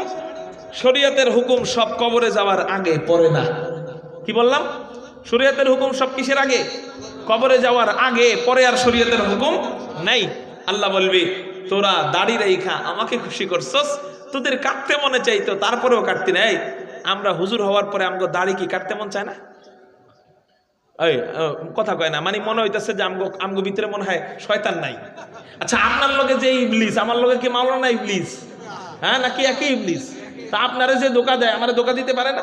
তা আমাদের কাটতে মনে চায় না? আল্লাহ কইব, তোর কাটতে মনে চাইতো কিন্তু তুই কাটতি না। আমার রাসূলকে খুশি করার জন্য, আমাকে খুশি করার জন্য তুই দুনিয়াতে থেকে আমারে খুশি করছস। এবার জান্নাতে আমি দাড়ি কাইটা তোদেরকে খুশি করব। তো দাড়িওয়ালা ব্যক্তির দাড়ি কাটবে, আর যার দাড়ি নাই হের যে কি কি কাটবো এটা যায় দেখে নিয়ে। কথা বোঝেন নাই? আল্লাহ আমাদেরকে বুঝার তৌফিক দান করুন। কয় নাম্বার পরিবর্তন হইলো?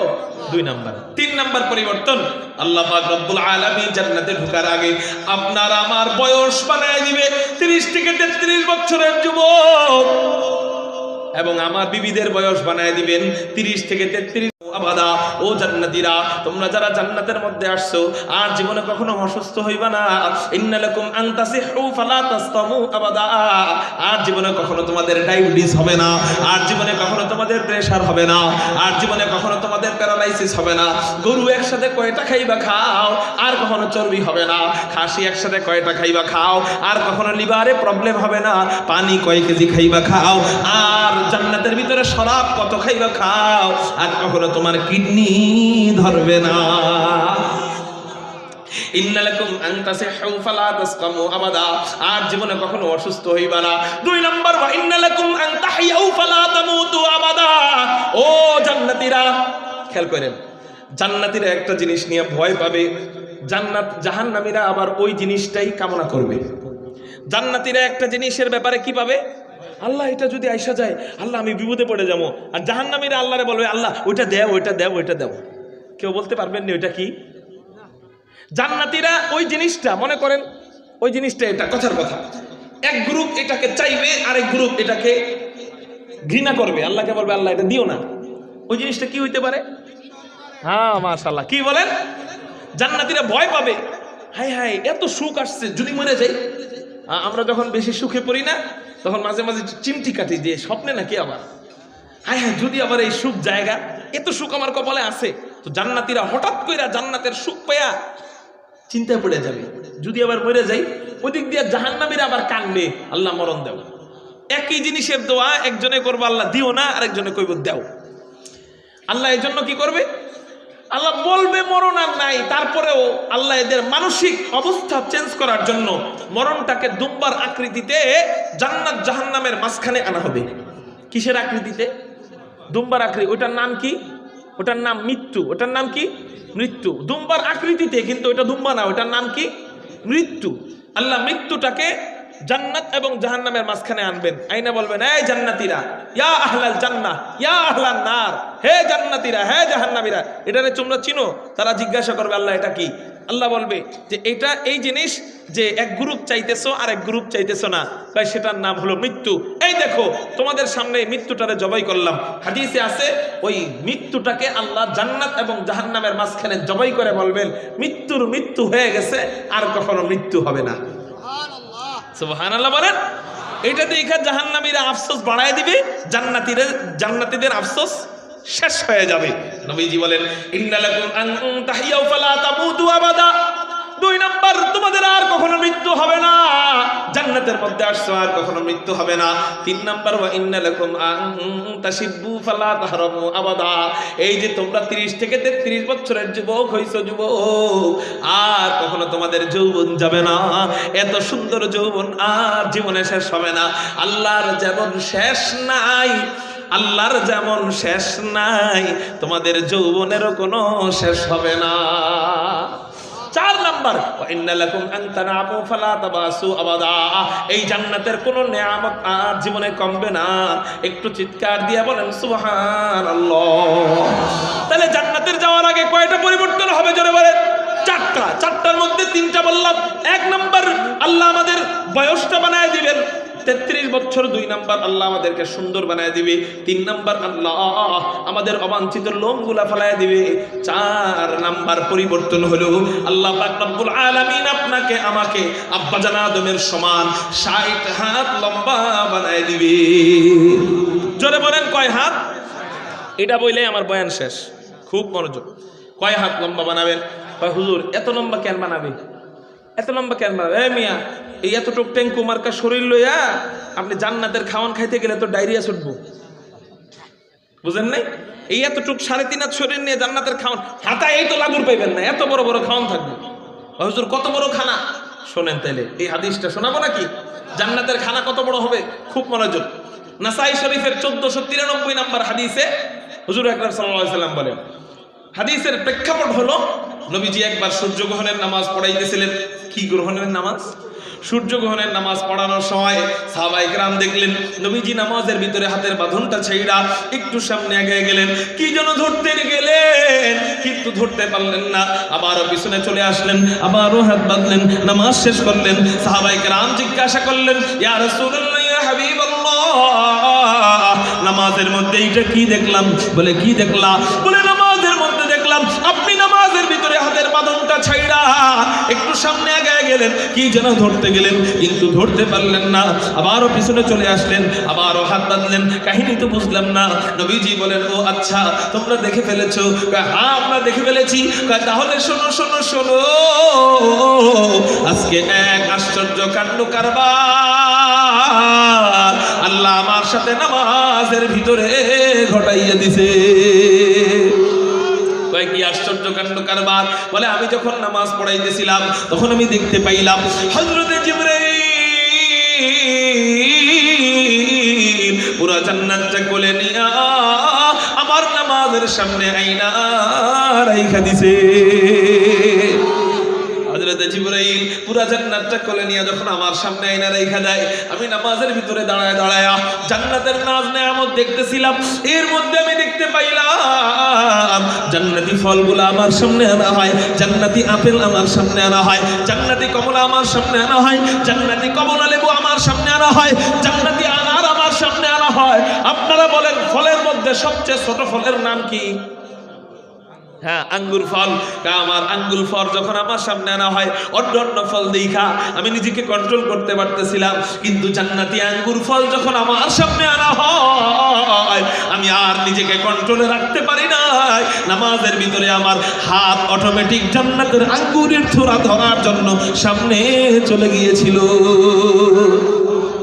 সাহাবায়ে কেরাম বললেন, ইয়া রাসূলুল্লাহ ইয়া হাবিবাল্লাহ, আপনি করলেনটা কি? কয় কি করলাম? কয় জান্নাতের ভিতরে যে আঙ্গুর ফল আপনাকে সাদা হইছে, আপনি ওইটা আনলেন না কেন? আনলে তো আমরাও একটু খাইতে পারতাম, আমরাও তো একটু দেখতে পারতাম। নবীজি বলেন, ও সাহাবীরা তোমরা কি বলো না বলো, জান্নাতের আঙ্গুরের এক থোড়া কত বড়, এই এত বড় থোড়া কি আনার মতো শক্তি আমার আছে নাকি? সাহাবায়ে কেরাম বললেন, ইয়া রাসূলুল্লাহ বলেন কি, আপনার মতো পাহলওয়ান নবী জান্নাতের মাত্র এক আঙ্গুরের থোড়া আনতে পারে না, তাইলে বলেন জান্নাতের আঙ্গুরের থোড়া কত বড় হইতে পারে? নবীজি বলেন, ও আমার সাহাবীরা, আমি যদি জান্নাতের মাত্র একটা আঙ্গুরের থোড়া আনতে পারতাম, আমি থেকে নিয়ে কিয়ামত পর্যন্ত সমস্ত মানুষেরা মিলে একত্রিত হয়ে সব মানুষেরা মিলে জান্নাতের আঙ্গুরের থোড়া থেকে আঙ্গুর খাওয়া আরম্ভ করতো। খাইতে খাইতে খাইতে খাইতে কিয়ামত হয়ে যাইতো, তারপরেও জান্নাতের মাত্র এক আঙ্গুরের থোড়াও শেষ হতো না।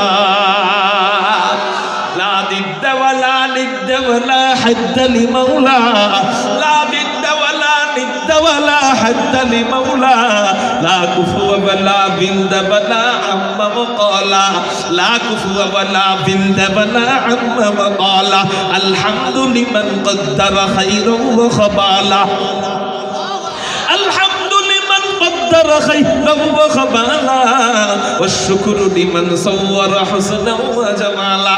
আর শের করার সময় নাই, আপনাদের থেকে অনেক সময়, অনেক লম্বা সময় নিয়ে নিছি, আর বয়ান লম্বা করব না। আমি এখান থেকে যেটা বুঝাইতে চাইতেছি, জান্নাতের আমাদের দুনিয়ার ছোট ছোট ফলের মধ্যে সবচেয়ে ছোট ফল আঙ্গুর ফল।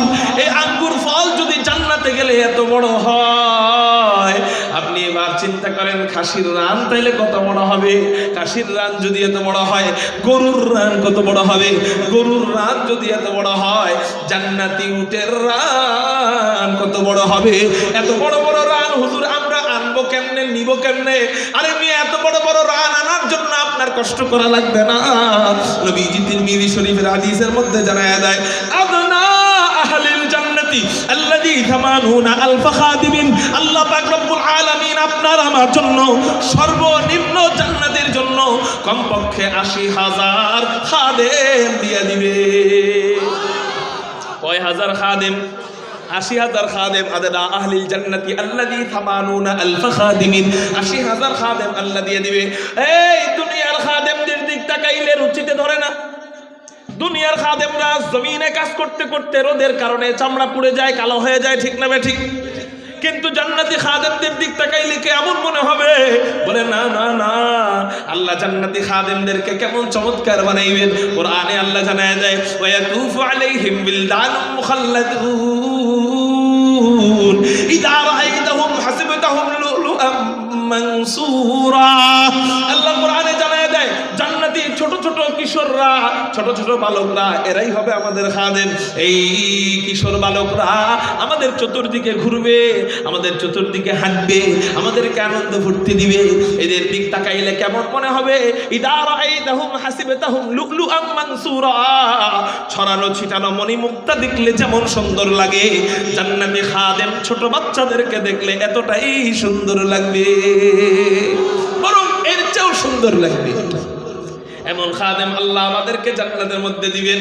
এবার আল্লাহ পাক রব্বুল আলামিন আমাদেরকে ওই যে বড় বড় খাবার খাওয়ার জন্য, এই 3.5 হাত বডি থাকলে আপনার জান্নাতের আঙ্গুরের ফল যদি এত বড় হয়, দুনিয়ার সবাই মিলে খায় শেষ করতে পারবে না। এখন কোন এই এতটুক বডি নিয়ে ওই আঙ্গুরের কোন সাইড খাইবেন? খান যাইব। এই জন্য আল্লাহ আমাদেরকে ইয়ামা হাশরির বানায় দিবে। ওই ফল খাওয়ার মতো যোগ্যতা, ওই রকম পেট, ওইরকম পিঠ, ওইরকম দেহ, যাতে জান্নাতের নাজ নেয়ামত আমরা ভালো করে ভোগ করতে পারি। এই জন্য আল্লাহ বুখারী শরীফের হাদিসের মধ্যে নবীজি জানায় দেয়, আল্লাহ আমাদেরকে কমপক্ষে 60 হাত লম্বা বানায় দিবে। কয়টা পরিবর্তন গেল? কয়টা? 4টা। এই 4 পরিবর্তনের পর এবার জান্নাতীরা জান্নাতের ভিতরে ঢুকবে কেমনে? ইনশাআল্লাহ কখনো যদি সামনে সুযোগ হয়, এই 4 পরিবর্তনের পর দরজা মাত্র খুললো, এই দরজা দিয়ে কেমনে ভিতরে ঢুকবো? এরপর দরজা দিয়ে ঢুকার সময় হুরেরা আমাদের সাথে কি কি গান গাবে, গিলমানরা আমাদেরকে কি কি বইলা বরণ করবে, জান্নাতের দারওয়ানরা আমাদেরকে কি কি বলবে, জান্নাতের ফেরেশতারা আমাদেরকে কেমনে সালাম দিবে, জান্নাতের বিবিরা আমাদেরকে কেমনে সালাম দিবে, জান্নাতের বিবিদের সাথে নাহনুল খালিদাতু ফালা নাবিজু ওয়া নাহনুন নাঈমাতু ফালা নাবআসু ওয়া নাহনুর রাদিয়াতু ফালা নাসখাতু তুবা লিমান কানা লানা ওয়া কুননা লাহু। এখন যেটা বললাম, বলেন তো এটা কি? হ্যাঁ জোরে কোন? হ্যাঁ, আসল আলোচনা সামনে রয়ে গেছে। আল্লাহ যদি কখনো তৌফিক দেয়, আগামীতে যদি কখনো আসি, বলবো আল্লাহকে দেখার দৃশ্য কেমন হবে। আল্লাহ যখন সবার সামনে মাহফিলের মধ্যে সূরা রহমান তেলাওয়াত করবে, তখন আমাদের অবস্থা কেমন হবে। আল্লাহ যদি আমাদেরকে কখনো একসাথে বসান, ওই আলোচনা করব। আল্লাহ আমাদেরকে ঈমান এবং নেক আমল ঠিক রাইখা ওই জান্নাতে যাওয়ার তৌফিক দান করেন। সবাই বলি আমিন। পরিশেষে আপনাদের কাছে একটা অনুরোধ। কি অনুরোধ? জোরে বলেন। কি কি অনুরোধ? আমরা এতক্ষণ আলোচনা শুনলাম কিসের? জোরে বলেন। জান্নাতের। কিসের? এই জান্নাতে আমি যাইতে পারবো এর কোনো গ্যারান্টি আছে? আছে? তাহলে বুদ্ধিমানকে, এই কথাটা সবাই শুনে যান, একজন উঠবেন না, 2-3 মিনিট। বুদ্ধিমানকে, বুদ্ধিমান সে যে নাকি কয়েকটা টিকিট কেটে রাখে। কয়েকটা কি কেটে রাখে? যেমন একজনে ঢাকা যাবে, ট্রেনের টিকিট কাটছে। কয়টার টিকিট? একটার টিকিট। হ্যাঁ বলেন। হ্যাঁ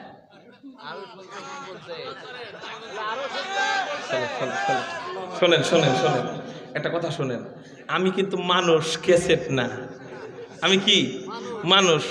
আমার ভিতরে তেল দিলে তারপরে কথা বাইর হয়, এরকম মেশিন তো না। আমি মানুষ, আমারও তো শক্তির প্রয়োজন, তাই না? সেই ঢাকার থেকে 8-9 ঘন্টা জার্নি করে আইসা প্রায় 2 ঘন্টার কাছাকাছি হয়ে গেছে না? প্রায় 2 ঘন্টার কাছাকাছি বয়ান করছি। আর বলা আজকে আমার দ্বারা সম্ভব না। শোনেন, হেদায়েত কপালে থাকলে অল্প বয়ান যথেষ্ট, ঠিক না বেঠিক? আচ্ছা, ওয়াজ তো করতেছি, এখনো তো ওয়াজ থেকে বাইরেই নেই। ওয়াজটা খেয়াল করেন। এখন যেটা বলবো এটা আমল করলে ওয়াজ। খেয়াল করেন, ট্রেনটা ছাড়বে 1টা বাজে একটা টিকিট আছে, 4টার একটা টিকিট আছে, 7টা বাজে একটা টিকিট আছে। না, আপনার যাইতেই হবে ঢাকা। আজকে ট্রেন যদি মিস হয়, আপনার ঢাকা না যেতে পারলে 50 কোটি টাকার লস হবে। কয় কোটি? কথার কথা, কয় কোটি টাকার লস। কিন্তু আপনার বাড়ি থেকে রেল স্টেশন অনেক দূরে। আপনি ভাবতেছেন যে রেল স্টেশনে 1টা বাজে আমি পৌঁছাইতেও পারি, আবার নাও পৌঁছাইতে পারি। এজন্য আপনি বুদ্ধি করে 3টা টিকিট কেটে রাখছেন। কয়টা? যে যদি আমি 1টা বাজের টিকিটে ফেল করি, তাহলে আমি কয়টারটায় যাব? 4টা বাজের টিকিটে যাব। যদি 4টা বাজেরটা ফেল করি, তাহলে যাবো কয়টা বাজেরটায়? 7টারটায়। মানে আজকে যেতেই হবে। আপনি 3টা টিকিট কেটে রাখছেন। আচ্ছা, যদি 3টা নাও কাটেন, এই দেশে আমাদের পৃথিবীতে টিকিট পরবর্তীতে কাটার অপশন আছে না নাই? কিন্তু আখেরাতে যদি একটা প্রথম টিকিটে মিস হন, অপশন আছে নি আর কাটার? আখেরাতে টিকিট কাটার আর অপশন আছে? জান্নাতের টিকিট কাটার অপশন আছে? নাই। সব টিকিট কোন জায়গায় কাটে যেতে হবে? দুনিয়াতে মরণের আগে সব টিকিট কেটে যেতে হবে। আপনি টিকিট কাটলেন জান্নাতের, প্রথম টিকিট ইমানের টিকিট। কিসের টিকিট? একটা বাজের টিকিট। কয়টা বাজের টিকিট? ইমানের কারণে আপনি জান্নাতে যাবেন। তবে যদি আমল না থাকে তাহলে হাসরের ময়দানে জাহান্নামের শাস্তির পর জান্নাত। একটা বাজের টিকিটের কারণে আপনি জান্নাতে ঢুকতে পারলেন না, মনে করেন আপনার ঈমান দুর্বল, এই কারণে আল্লাহ কিছুদিন পর জান্নাত দিল। একটা বাজের টিকিটে আপনাকে জান্নাত দেয় নাই, কিন্তু 4টা বাজের টিকিটে দিল আপনার নেক আমল। কি এই টিকিটের নাম? কি? নেক আমল। কথার কথা, আপনার ঈমান নেক আমল কোনোটার কারণেই আপনি জান্নাতি হইতে পারলেন না। ঈমান থাকলে তো একদিন না একদিন যাবে, এটা পরে, কিন্তু জাহান্নামের শাস্তি 2 মিনিট ভোগ করার ক্ষমতা আছে আমাদের? মনে করেন আপনার নেক আমল কোনোই আল্লাহ কবুল করলো না, আপনি কোনো কারণে 4টার টিকিটে মিস করলেন, এখন 7টা বাজে আরেকটা টিকিট আছে, এটা আপনি কাইটা রেখা যান নাই, অথবা রেখা গেছেন। সেটা কি? আপনি 7টা বাজার একটা টিকিট কেটে রেখে গেছেন, সেটা হলো আপনার একটা ছেলেকে আলেম বানায় গেছেন, একটা ছেলেকে হাফেজ বানায় গেছেন। কি বানায় গেছেন? প্রথম 2 টিকিট মিস হয়ে গেলেও 3য় টিকিট হাফেজ 10 জনকে নিয়ে যখন জান্নাতে নিবে, আপনাকে তখন আর ফালায় রাখবে না, আপনি তখন জান্নাতে ঢুকেই যাবেন। আর যদি আপনি ওই 3য় নাম্বার টিকিট না কাটেন, কোনো কারণে যদি আপনার আমল আল্লাহ কবুল না করে, অথবা আমল কবুল করছে কিন্তু আপনার বদের পাল্লা ভারী, হাসরের ময়দানে পাল্লা কয়টা হবে মিজানের? নেকের পাল্লা একটা, বদের পাল্লা একটা। নেকের পাল্লা হালকা, বদের পাল্লা ভারী। এই ভারী হইলে কোথায়? জান্নাত না জাহান্নাম? বদের পাল্লা ভারী, আপনাকে জাহান্নাম দিয়ে দিচ্ছে। এমন মুহূর্তে আপনার একজন হাফেজ সন্তান যায় দৌড়াই কইতেছে, আব্বা কই যাও? বাপ বলবে, বাবা আমারে আল্লাহ জাহান্নাম দিয়ে দিতেছে। বা হাফেজ বলবে, বাবা তোমারে আল্লাহ ওই দিক দিয়ে জাহান্নামে পাঠাইছে, আমারে হাফেজ বানাইছো, আল্লাহ এদিক দিয়ে আমারে পাঠাইছে তোমারে বাঁচায় জান্নাতে ঢোকানোর জন্য। এই মিয়া, ডাক্তার বানান সন্তানদেরকে, ডক্টর বানান, ব্যারিস্টার বানান, ইঞ্জিনিয়ার বানান, না করি না, কিন্তু বাপ আপনার লাভ কি? ছেলে ডাক্তার হইতে হইতে আপনি মরে যান। ডাক্তার হইতে, পরিপূর্ণ ডাক্তার হইতে কয় বছর বয়স লাগে জানেন? 40 বছর। কয় বছর? পরিপূর্ণ ডাক্তার হইলে আপনি যদি আপনার একটা বাচ্চাকে 5 বছর বয়সে স্কুলে ভর্তি করেন, কয় বছর বয়সে? 5 বছর বয়সে স্কুলে ভর্তি করেন, ওই 5 বছর বয়স থেকে নিয়ে ভালো প্রফেসর হইতে ওর সময় চলে যাবে 40 বছর বয়স। কয় বছর? এই জন্য দেখবেন বড় ডাক্তার 40-এর বয়সের কম থাকে না, বেশি থাকে। বড় ডাক্তার, সহকারী প্রফেসর বা সহযোগী প্রফেসর তাদের বয়স কম থাকে, কিন্তু বড় ডাক্তার কয় বছর থাকে কমপক্ষে? 40। আচ্ছা, 40 বছরে যায় ডাক্তার হইলো, ডক্টর হইলো, ব্যারিস্টার হইলো, ইঞ্জিনিয়ার হইলো, বাপ 40 বছরের ছেলের বাপের বয়স কত? 70, 80। আচ্ছা, 70, 80 বছরের বুড়ারা কি সবাই বাঁচে? না, 80 হওয়ার আগেই মারা যায়, 60 হওয়ার আগেই মারা যায়। আমার আব্বা 60 হওয়ার আগেই মারা গেছে। আমার বয়স 27 বছর, তো আমার বাপ মারা গেছে। 40 হইলে তো আরো অনেকের বাপ মারা যায়, ঠিক না ভাই? ঠিক। তাইলে আপনি কষ্ট কইরা, গাদার খাটনি খাইটা, মাথার গাম পায়ে ফেলাইয়া, জমি বিক্রি কইরা, ক্ষেত বিক্রি কইরা, বিল বিক্রি কইরা, পুকুর বিক্রি কইরা, বাড়ি বিক্রি কইরা আপনি আপনার সন্তানরে ডাক্তার বানাইলেন, ব্যারিস্টার বানাইলেন, ইঞ্জিনিয়ার বানাইলেন, হ্যাঁ উকিল বানাইলেন। আপনি আপনার ছেলের, ইঞ্জিনিয়ার ছেলের চেহারাটা না দেখেই মারা গেলেন। আপনার লাভ আমারে বলেন। আপনার ছেলের লাভটা একটু পরে বলতেছি, আপনার লাভ বলেন, আসেনি কোনো লাভ? চোখ বন্ধ করার পরে কোনো আর লাভ নাই। কি লাভ হইব? ছেলে আপনার অশুদ্ধ তেলাওয়াত কোরআন শরীফ কবরে পাঠাবে, সওয়াব হইব না গুনাহ হইব?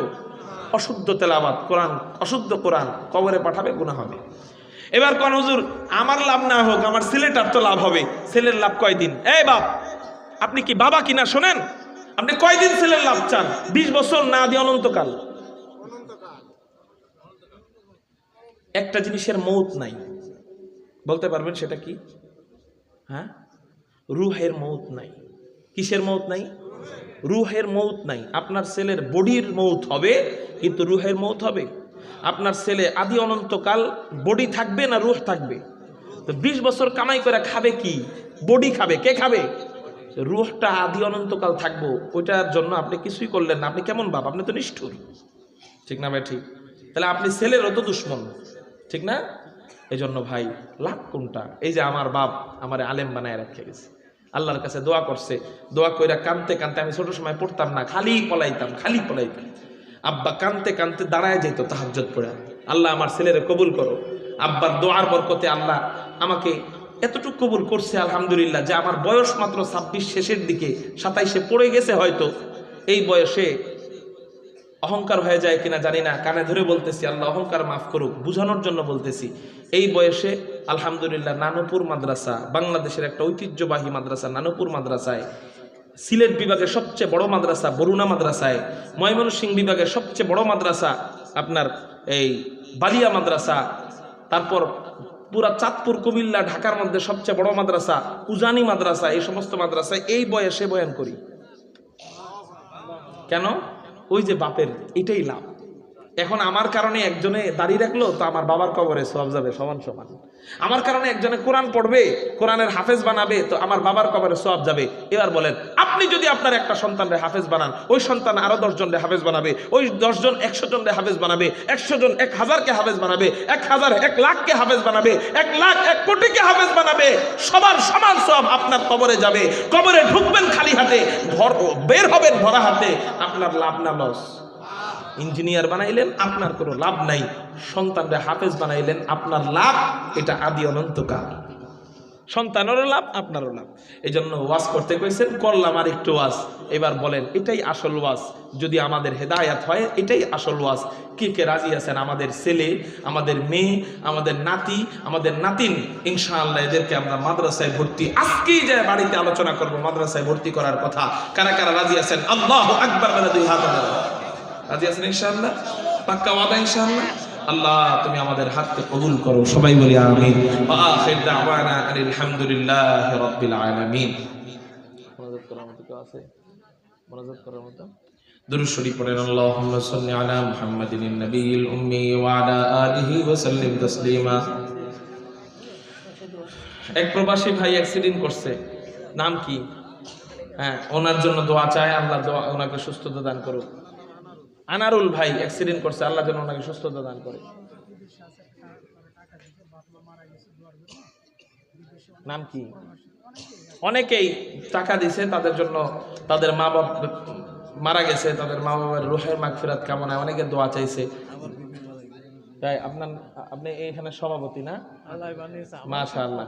সভাপতি সাহেবের বিবির জন্য দোয়া চাইছে, আল্লাহ যেন তার বিবিকে জান্নাতের উঁচু মাকাম দান করে। যারা দান করেছে তাদের জন্য আমরা দোয়া করব, যারা দান করবে লেখাইছে তাদের জন্য দান করব। মাওলানা আমির হুসাইন সাহেব যে আমাকে দাওয়াত দিছে, ওনার আম্মা অনেক অসুস্থ, আল্লাহ যেন ওনার আম্মাকে সুস্থতা দান করেন, এই জন্য দোয়া করব। اللهم صل على محمد النبي الأمي وعلى آله وسلم تسليما. اللهم صل على محمد النبي الأمي وعلى آله وسلم تسليما. اللهم آمين. ربنا ظلمنا أنفسنا وإن لم تغفر لنا وترحمنا